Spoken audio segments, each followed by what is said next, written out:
मेरो आफ्नो स्टोरी भन्दाखेरि जब म नेपालदेखि आएँ पिआर भन्ने प्रोसेस दिमागमै थिएन मेरो। म जस्ट क्यानाडा स्टडी गर्नु भन्न आएँ, त्यसपछि म वर्क पर्मिटमा गएँ। त्यो बेला मलाई थाहा पनि थिएन। जब मेरो म ओन्टारियोमा पढेको म चाहिँ स्टुडेन्ट, इन्टरनेसनल स्टुडेन्ट। त्यसपछि म टोरन्टोदेखि नुनबुट पुगेँ। सबैलाई थाहै छ, मेरो ब्लग हेर्नुभएको छ भने। यदि फर्स्ट टाइम भ्यू गऱ्यो भने म चाहिँ नुनबुट गएँ। अहिले म हेलिफ्याक्समा what did I target? AIP, NSPNP, AIP को एटलान्टिक इमिग्रेसन प्रोग्राम, NSNP भनेको नोभा स्कोसिया नोमिनी प्रोग्राम, थाहै छ होला। तर एउटा के मिस्टेक भन्दाखेरि जब सुरुमा क्यानाडा आउँदाखेरि चाहिँ पिआर भन्ने दिमागमा थिएन।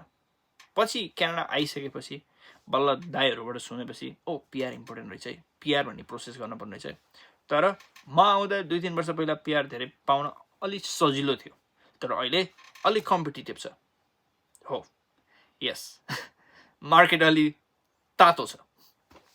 तर अहिले अब तपाईँ क्यानाडा आउँदै हुनुहुन्छ भने make sure you select a good subject, health care, skill based सब्जेक्टहरू चुज गर्नुहोस्।